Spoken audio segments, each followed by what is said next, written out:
Okay, I'm here with Elizabeth Rose, I believe the Deputy Chancellor for Operations, for New York City Department of Education. Yeah. So we're here at the Super Happy Healthy Kids event, and education is a dream and not a dream, is a reality to make kids happy and to learn and educate. So, actually, you tell me, what is the objective of our school system? Well, the objective of our school system is to make sure every student is college or career ready when they leave the school system, so that they have the skills to live a productive life. All right, that's clearly stated. And how are we doing? We are making tremendous progress. We've seen our high school graduation rate go up over the past decade. We're now hitting 70%. We have seen the dropout rate declining significantly.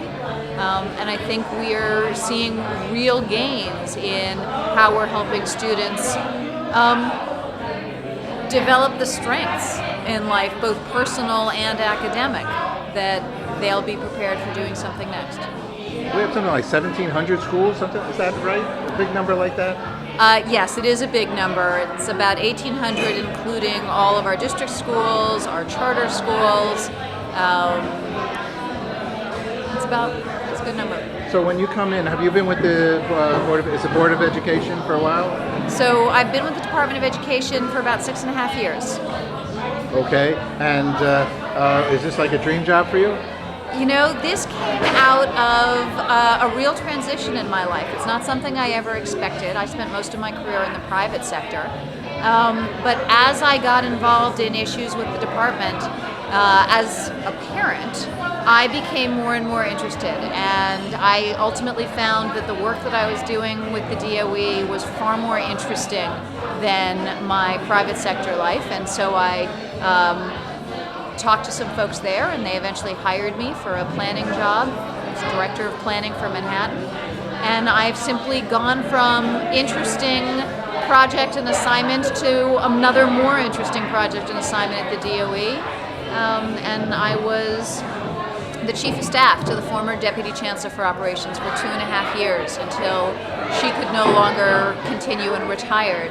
And so I feel very lucky and fortunate to be in the role I'm in. Oh, that's great. And tonight, hopefully, is the Chancellor going to be able to make it, or she's got too many things on the plate? The Chancellor's not able to make it tonight, so she's asked me to attend on her behalf. So I'm her. Beautiful. For the evening. All right, and she's doing a great job. Everybody's very fond of her, we know, in the school system, and that's very healthy for us. Also, met the mayor. He has that new outreach, Thrive, I think it's called. Thrive NYC. It's a real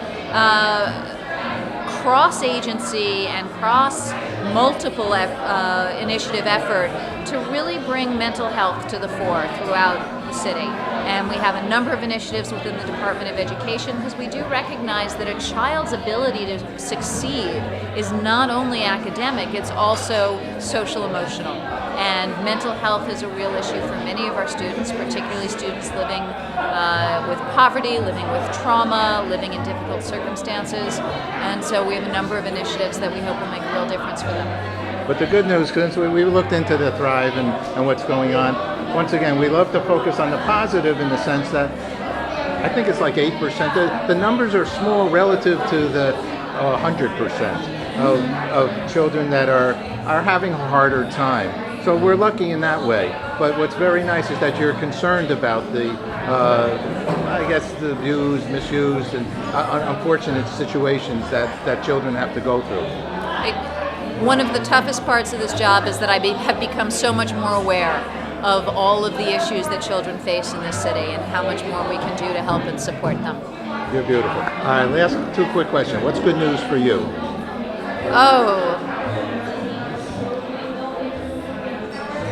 Good news for me was I had a meeting yesterday where I really felt like I connected with somebody about how do we increase social emotional learning in our school. So I take every day, I put one foot in front of the other, and there's good news every day. You just have to look for it.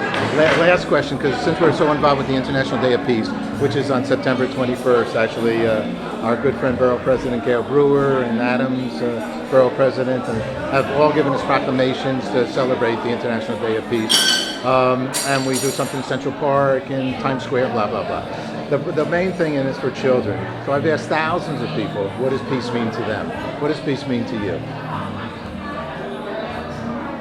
People living in harmony in the absence of violence. Thank you so much for sharing. Pleasure. Thank you.